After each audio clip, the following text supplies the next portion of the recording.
Bonjour et bienvenue sur JTPT, journal télévisé pour la Thaïlande, journal hebdomadaire qu'on retrouve chaque dimanche. Commençons par saluer les nouveaux arrivants sur la chaîne. Et une fois n'est pas coutume, ce sont encore deux grands abonnés de la chaîne, enfin plutôt ils sont trois, enfin c'est un couple. Enfin, ils sont pas tous les trois en couple, mais il y a un couple plus un abonné, vous avez suivi? On commence donc par Gilet Lolo, toujours très sympathique dans les commentaires et toujours dans le soutien de la chaîne. Donc merci encore pour votre don de 12 €. Et le plus grand, le plus gros, le plus merveilleux, le plus généreux donateur, Pascal Ternon de Suisse avec un don de 25 €, c'est incroyable. Ça met du beurre dans les épinards, ça met du tofu dans mon pad thaï. D'ailleurs, après avoir eu des nouveaux génériques pour l'émission, je vais aussi rebaptiser le nom. Ce n'est plus JTPT, journal télévisé pour la Thaïlande, c'est JTPT, journal télévisé pour Pascal Ternon. Voilà, ça match ensemble. Pour le remercier encore pour ses nombreux dons sur la chaîne. Pascal a un grand cœur et il prépare sa retraite. Il arrive très bientôt en Thaïlande. Donc n'hésite pas, je suis là pour tes questions si tu en as. Allez, sans plus attendre, cette semaine, de quoi on va parler? Eh bien, comme ces dernières semaines, ces derniers JT, on n'a pas trop parlé d'animaux. Eh bien, cette semaine, ce sera le double. On commencera pour une mauvaise nouvelle pour les varans et les hirondelles. Pour contrebalancer, une bonne nouvelle pour nos amis domestiques, les chats et les chiens. Un petit mot rapide sur l'élection américaine. On ne va pas parler de politique, mais on va juste parler de l'impact qu'il peut y avoir en Thaïlande. Un peu de culture thaïlandaise avec la fête de Loy Krathong. On jettera un coup d'œil au plus grand vaisseau au monde, l'Amerigo Vespucci. Un énorme grand bateau qui ressemble à un bateau pirate qui s'est arrêté à Phuket. Et on finira par un peu de culture thaïlandaise avec le Loy Krathong comme chaque année. Et restez bien jusqu'à la fin pour le zapping, donc générique et place aux news. C'est le JTPT, journal télévisé pour la Thaïlande. Ils vous ont fait comprendre. Il aime les animaux ainsi que les bons mots. Il vous fera rêver sur toute l'actualité. Il aime les animaux. Et oui, comme le dit le générique, eh bien, j'aime les animaux. Et donc, mauvaise nouvelle cette semaine, on apprend qu'en Thaïlande, il sera bientôt autorisé à faire de l'élevage de varans et de nids d'hirondelles. Alors pourquoi? Pour faire de l'argent, comme d'habitude. C'est pas pour les rendre heureux, c'est pour les élever, les massacrer et les utiliser. Alors le varan, si ça ne vous parle pas, vous savez, c'est ce grand lézard qu'on peut voir assez facilement quand même en Thaïlande, surtout aussi sur les îles. Donc c'est une bête comme ça qui paraît impressionnante, de l'ère des dinosaures, mais c'est vraiment ultra inoffensif. Je n'ai jamais entendu une seule attaque sur l'humain, et puis bon, ça cherche plutôt à vous fuir qu'autre chose. Parfois les gens justement l'appellent le dragon de Komodo, mais c'est pas du tout pareil, c'est une espèce différente qui celle-ci vit en Indonésie. Mais ceci est donc bien un varan, un monitor lizard comme on dirait en anglais. Et bien ceci justement via un article, on apprend qu'on pourra les élever dans un but commercial. Le ministre a annoncé mardi qu'il publierait bientôt un règlement ministériel redéfinissant le varan asiatique des eaux comme une espèce sauvage que les humains peuvent élever à des fins commerciales. Le varan asiatique des eaux a le potentiel de devenir un animal qui rapporte. La peau est fine, douce et résistante. Il est largement utilisé dans l'industrie du cuir, a déclaré monsieur le ministre. Le varan serait la 63e espèce sauvage approuvée pour l'élevage. Donc voilà, sombre avenir pour nos amis exotiques que j'aimais bien tout simplement voir dans la nature, mais bon, ce coup-ci, il y aura des élevages pour utiliser leur peau. Et bien voilà, malheureusement, ça va se commercialiser. Autre animal qu'on pourra exploiter, qui a annoncé le ministre de l'Environnement, eh bien ce sera les hirondelles. Alors il y en a beaucoup en Thaïlande et elles sont là toute l'année, contrairement, vous savez, en Europe, eh bien on se dit bon c'est le printemps, l'arrivée des hirondelles. Eh bien ici on peut en voir vraiment toute l'année. Alors c'est certainement des espèces différentes, mais les hirondelles sont quand même assez nombreuses en Thaïlande. D'ailleurs il y a un coin très connu du côté de Koh Phi Phi, dans la région de Krabi, où il y a la fameuse cave des Vikings, que aucun Viking n'a vécu dedans, mais bon, la cave des Vikings, dans laquelle cette cave, eh bien elle est ultra protégée. Il y a des gardes qui protègent ces fameux nids d'hirondelles. Pourquoi? Car les nids d'hirondelles valent une fortune. Alors pourquoi ces nids sont donc tant convoités? Eh bien parce qu'on peut les manger. Eh oui, c'est un mets très recherché, notamment de la part de nos concitoyens chinois. Et du coup, c'est tellement rare, eh bien que ça se vend à prix d'or, car on compare souvent le kilo à la valeur de l'or. Alors j'ai retrouvé quelques infos sur un site, même si j'ai toujours entendu des chiffres plus ou moins hauts. Alors bon, on va se fier pour l'instant à ceci. En Thaïlande, 3 espèces de martinets vivant dans ces grottes: le martinet à nid comestible, le martinet du Pacifique et le martinet à nid noir, construisent des minuscules nids blancs, l'ingrédient clé de la soupe au nid d'oiseau. L'un des ingrédients les plus chers au monde, un kilo, entre 90 et 120 nids, pour récolter un kilo, coûte entre 100 000 et 120 000 bahts, c'est-à-dire entre 3 et 4 000 € le kilo, soit environ la moitié du prix de l'or, comme le dit le site. Donc oui, quand je vous dis que ça se vend à prix d'or, eh bien oui, c'est pour satisfaire nos amis chinois qui veulent faire une bonne soupe au nid d'oiseaux. Bon, en soi, on tue pas les oiseaux pour les manger, enfin, j'espère. Ils récoltent juste leur nid et voilà, tu le manges comme ça, tu vois. Tout ce que l'oiseau a becqueté dans sa petite bouche et a collé au mur, hop, on récupère et tu te régales avec. Ouais, c'est super bon apparemment. On apprend qu'à Hong Kong, un des pays les plus consommateurs, que le bol de soupe de nid d'oiseau coûte entre 30 et 100 $. La bonne souplette. C'est un petit peu chéro quand même, mais c'est bon. Alors pourquoi est-ce si prisé? Est-ce pour le goût, même si à mon avis il doit y avoir une tonne d'épices qui fait qu'au final on sent pas du tout le goût du nid. Mais non, c'est aussi parce qu'il a des vertus pour la santé. C'est incroyable, vous allez voir. À quoi sert donc de manger des nids d'hirondelles de martinet? Eh bien ça vous donnera un prolongement de la vie et c'est un aphrodisiaque. Enfin bon, à chaque fois que les Chinois mangent un truc, c'est forcément aphrodisiaque. Je sais pas ce qu'ils ont avec ça. Et moi ça me laisse une idée. Est-ce qu'on pourrait pas leur dire que les méduses là qui nous envahissent de plus en plus, elles sont aphrodisiaques? Comme ça on s'en débarrasse. Et là il y en a à l'appel, on ramène des chalutiers, on récupère toutes les méduses et puis voilà, c'est aphrodisiaque, je vous le garantis. Faudrait le tenter. Alors on dit que ça rajeunit la peau, que ça nettoie le tube digestif et que ça guérit le cancer du poumon. Ah bon? Bah écoutez, on n'était pas au courant, je pense qu'aucune recherche contre le cancer est au courant de ça, mais il devrait lire ce site internet.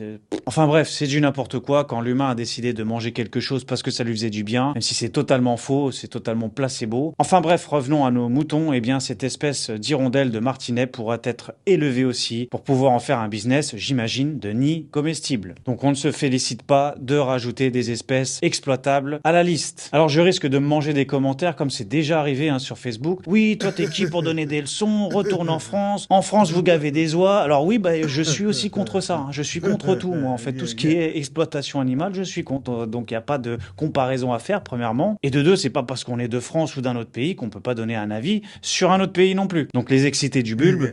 Next. Je souligne juste que c'est dommage de devoir rajouter des animaux dans la liste des animaux exploitables. On est à un niveau de l'humanité où on pourrait s'en passer, surtout de manger des nids ou de porter des peaux de varans. Donc voilà, ceux qui veulent défendre ça, ce point de vue ou ce commerce, eh bien c'est votre avis aussi. Vous avez le droit de le garder. Ou alors dans ce cas-là, faites une chaîne YouTube et parlez-en. Passons maintenant à la bonne nouvelle pour nos animaux et nos animaux domestiques, les chats, les chiens principalement. Alors bonne nouvelle pour les animaux, peut-être un peu moins pour les propriétaires, il y aura juste une petite démarche à faire. Mais c'est ce qui existe déjà en France, en Europe principalement. Tout propriétaire de chats et de chiens résidant à Bangkok devront donc pucer leur animal de compagnie. C'est ce qu'on apprend du conseil municipal de Bangkok qui a approuvé ce vendredi dernier cette mesure de faire installer une puce électronique chez le vétérinaire. Ceci est donc pour éviter les chats et les chiens errants et puis éventuellement de retrouver aussi l'animal quand il est perdu. Les propriétaires sont bien contents de le retrouver. Ça peut aussi beaucoup servir à ça. À savoir aussi que Bangkok est classé comme une zone réglementée qui limite le nombre de chats et chiens en votre possession. Alors comme le précise l'article, dans un appartement ou une maison de 20 à 80 mètres carrés peuvent vivre un maximum de 2 chats ou 2 chiens ou un de chaque, donc 2 animaux domestiques. Et sur un terrain qui fait à plus de 200-400 mètres carrés, alors dans Bangkok ça risque d'être un peu plus compliqué. Après il faut voir si c'est que Bangkok centre ou je pense peut-être la banlieue certainement. Donc un maximum de 4 animaux sont autorisés et sur un terrain plus grand que ces mesures-là, eh bien c'est jusqu'à 6. Donc voilà, c'est pas un nombre illimité comme il y a des mamas à chats des fois quand on a une quinzaine dans une petite maison. Là non, ce n'est pas possible à Bangkok. Il y a aussi les mêmes mesures qu'en France ou en Europe, que les chiens dangereux tels que le pitbull, le bull terrier ou rottweiler ou les chiens qu'on a l'habitude de mordre doivent être muselés, tenus en laisse solide dans les lieux publics. Les propriétaires sont responsables. Donc ça c'est un petit peu partout, c'est un peu mondial. Et même si votre chien est gentil, c'est vrai qu'ils ont une capacité de morsure supérieure aux autres, donc au moindre incident, ça peut faire mal. Donc voilà un peu de limitation et protection pour nos amis les chats et les chiens. C'est pas plus mal, vaut mieux que ce soit cadré et surtout que ce soit bien réfléchi avant d'en prendre car ce sont des responsabilités. Ce n'est pas sur un coup de tête, hey, j'ai vu TikTok, j'en veux un. Non, non, non, on réfléchit. Petite parenthèse politique, alors on n'a pas le choix, c'est ce que tout le monde attendait, les fameuses élections américaines. Enfin bon, il y en a beaucoup aussi qui s'en fichent, mais quoi qu'il arrive, ça a un impact sur le monde. Alors petit disclaimer avant de commencer, alors non, nous allons pas parler de politique, et non, je ne fais pas de la propagande pour qui que ce soit. J'ai déjà eu un message d'un certain auditeur qui m'a écrit un pavé comme ça, que j'ai même pas encore eu le temps de lire vraiment. Je ne fais de la propagande pour personne, moi je ne défends aucun pays. Moi, comme j'ai déjà précisé, je suis apolitique. Alors oui, je suis né en France, mais je suis un fils de l'univers. Je n'appartiens à personne, je ne défends personne. Moi, s'il y a la guerre dans un pays, je me barre vivre dans une jungle. Je m'en fous, je mets une peau de banane sur mes roubignoles et je vais vivre comme Mowgli. Moi, je défends personne, je suis pas là. Enfin bref, revenons à nos animaux. Eh bien, avant l'élection américaine, qui a fait encore parler d'elle? Eh bien, c'est Mudeng, la fameuse star hippo-pygmée du pays. Eh bien, elle avait deviné qui allait gagner. On voit sur la vidéo que 2 plats identiques ont été posés au sol, avec par-dessus, on voit à gauche Donald Trump et de l'autre côté, l'autre candidate candidate Kamala Harris. Et voilà, on attendait donc l'arrivée de la superstar Mudeng et savoir vers lequel plat en premier elle allait se diriger, ce qui est une grande tradition comme chaque élection. Il y a toujours un animal qui arrive à deviner qui sont les gagnants. Et bien là, sans hésitation, elle avait fait le bon choix. Donc encore de la très bonne pub pour notre chère Mudeng. Pendant que la maman à côté, elle s'en fout, elle dévore Kamala Harris sans broncher. Mais bon, on prend en compte juste le choix de Mudeng, pas de la maman, ça compte pas. Sortons maintenant des animaux et quel impact pourrait avoir l'élection américaine? Eh bien, ce serait sur la monnaie entre le baht et le dollar. On pourrait estimer que le baht pourrait faiblir face au dollar et donc avoir un meilleur taux avantageux pour nous, chers touristes ou investisseurs qui viennent en Thaïlande. Alors pour l'instant, j'ai regardé sur internet, ça a absolument pas changé, ça a pas bougé d'un iota. On est toujours sur un taux de 36,70 et quelques. On est sur un taux qui est plutôt moyen, qui est pas trop mal, ça va. Le gouvernement thaïlandais souhaiterait qu'il stabilise comme ça. Alors oui, je sais bien que l'impact entre le dollar et le baht aura lieu un petit peu plus tard. Faut déjà attendre que Donald Trump reprenne le pouvoir officiellement et de voir ses décisions économiques qui suivent. Donc ça sera plutôt sur du moyen, sur du long terme. À surveiller, de toute façon, je vous ferai toujours un petit point baht si ça vous intéresse. On m'a déjà demandé il y a encore quelques jours. Par contre, contrairement aux monnaies classiques, là où ça a eu un impact instantanément, eh bien, ce sont sur les crypto-monnaies. Bien là, le Bitcoin, l'Ethereum, toutes les crypto-monnaies, parce que à partir du moment que le Bitcoin monte, quasiment toutes les autres monnaies montent. Eh bien, le soir même, ça a fait un bond de 9 à 10% et ça continuait de monter dans les jours qui suivent. Donc, tous les détenteurs de crypto, on est plutôt content. Oui, je m'inclus un peu dedans, j'en ai un petit peu, mais c'est pas fou. Mais c'est dans le vert, je suis content. Par contre, on sait très bien, attention à une éventuelle rechute, tout ce que les cryptos montent, ça peut le reperdre aussi vite. Voilà, faut prendre les bonnes décisions. Enfin bref, c'est tout pour ces élections, vous en avez suffisamment entendu parler partout. Prochaine étape, peut-être les élections françaises, je ne sais pas si Mudeng est au courant des élections françaises. Eh bien, si Mudeng est encore là, eh bien apparemment, elle a plutôt le bon pif, et peut-être qu'elle pourra vous donner le résultat à l'avance. En attendant, je pense qu'on est bien tous dans le flou. Autre événement qu'il ne fallait pas louper, car oui, désolé, c'est terminé. Il fallait être là. Dédicace à personne, fallait être là. On a eu la visite du plus gros bateau, le plus gros vaisseau du monde au nom de Amerigo Vespucci. Un bateau vieux de 73 ans et pourtant il est vraiment étincelant, il est vraiment magnifique, impressionnant. On a eu la chance d'avoir sa visite du côté de Phuket. Donc oui, je me suis personnellement déplacé pour aller admirer un petit peu tout ça, accompagné de mon assistant droniste professionnel. Car oui, on fait pas les choses qu'à moitié. On veut des belles images, des images exclusives JTPT. Et pour tous ceux qui vont demander d'avance, ouais mais vous avez volé en drone, vous avez le droit. Eh bien oui, regardez déjà mon assistant professionnel, la tête qu'il a.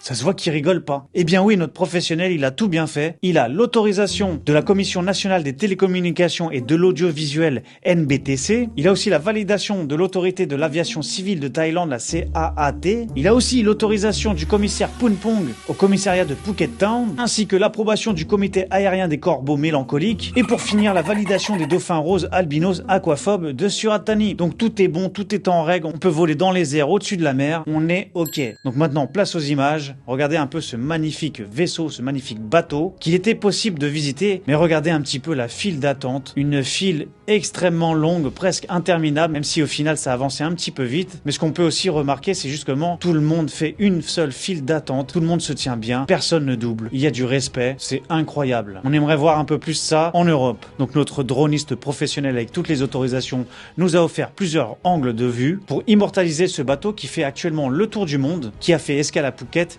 et la prochaine sera directement en Inde. Alors il y avait la possibilité de visiter à l'intérieur, alors normalement ça se faisait avec une réservation sur internet. Alors quand j'ai voulu la faire c'était déjà complet, mais après j'ai vu que sur place on pouvait quand même visiter sans autorisation. Bon bah j'aurais peut-être fait la queue. En attendant je vous ai trouvé une vidéo sur laquelle on peut voir un petit peu l'intérieur. Et bien c'est comme on imagine, avec le grand volant, ou je ne sais pas trop comment on peut appeler ça, pour la conduite du bateau. C'est vraiment très rustique, en bois. Ça fait tout de suite penser à des bateaux pirates qu'on voit dans les films. Tout l'équipage était italien, car oui c'est un bateau fait en Italie, piloté par des Italiens. On apprend donc qu'il y a un équipage de 265 personnes ainsi que 150 stagiaires. Ce navire a une hauteur de 36,8 mètres et une longueur de 82,4 mètres. Donc vraiment impressionnant encore une fois. D'ailleurs même à la fin quand le soir est tombé et des éclairs qui tombaient, c'était magnifique, ça faisait un décor de cinéma, vraiment on s'y croyait. Donc voilà, vous connaissez le bateau, vous connaissez son nom, si des fois vous voulez le croiser, vous pouvez certainement trouver son itinéraire sur internet. Donc si vous êtes en Inde dans les jours prochains,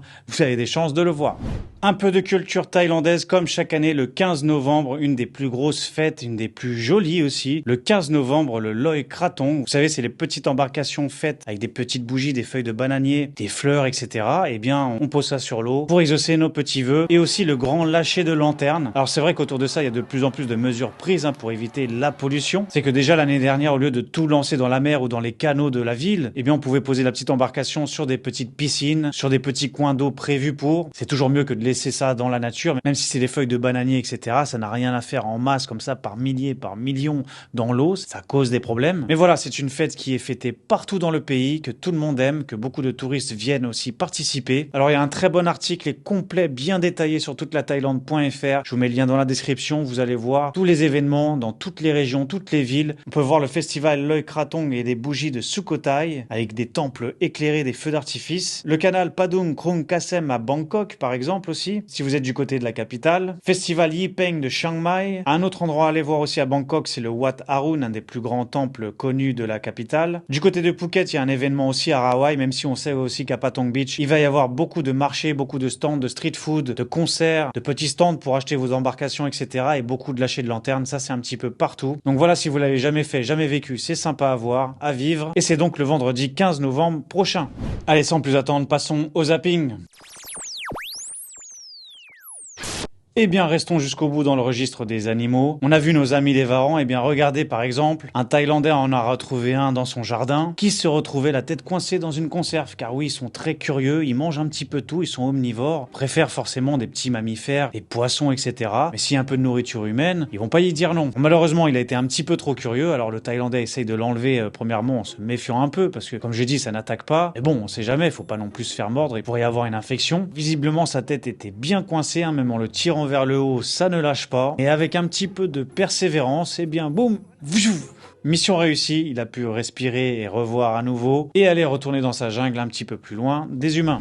Et puis pour rester dans le domaine des reptiles, pour tous les fans de dinosaures, si vous êtes du côté de Chonburi, Pattaya, eh bien il y a un parc avec des répliques de dinosaures. Donc on voit cette dame qui se balade entre des grandes allées et tout autour on voit des dinosaures en taille réelle. Donc ça vous donne vraiment un aperçu de ces bêtes qui devaient être immenses. Donc tout ceci j'imagine sont reproduits à l'aide des archéologues qui ont retrouvé les ossements, qui ont pu donner justement la taille de ces animaux. Ensuite la couleur on n'en est jamais vraiment sûr. Ce sont juste des représentations, souvent qu'on cherche à comparer ou à faire ressembler à nos animaux actuels. Enfin voilà, si vous avez des enfants ou si vous êtes des grands enfants, que vous voulez voir les dinosaures, dans ce grand parc au nom de Ang Nong Nuch Tropical Botanical Garden, si vous êtes passionné de tout ça, n'hésitez pas à aller faire un petit tour. C'est tout pour ce JT, merci d'avoir regardé jusqu'au bout. Et si vous êtes encore jusqu'au bout, c'est que vous êtes vraiment les vrais abonnés qui regardent jusqu'à la dernière minute. Donc merci d'avance pour vos interactions, vos commentaires, vos likes et vos abonnements. N'oubliez pas de vous abonner car des fois on peut regarder les vidéos sans être abonné. En ce moment, c'est un petit peu plus ralenti, c'est un petit peu plus mou. C'est comme ça va, ça vient. Donc encore une fois, merci d'être là et on continue l'aventure ensemble. Ajoutez mon Instagram pour voir les JT en vidéo courte. Restez informés, c'est rester éveillé. Prenez soin de vous, à la semaine prochaine. Ciao. C'est le JTPT, journal télévisé pour la Thaïlande. Ils vous en faites offrande.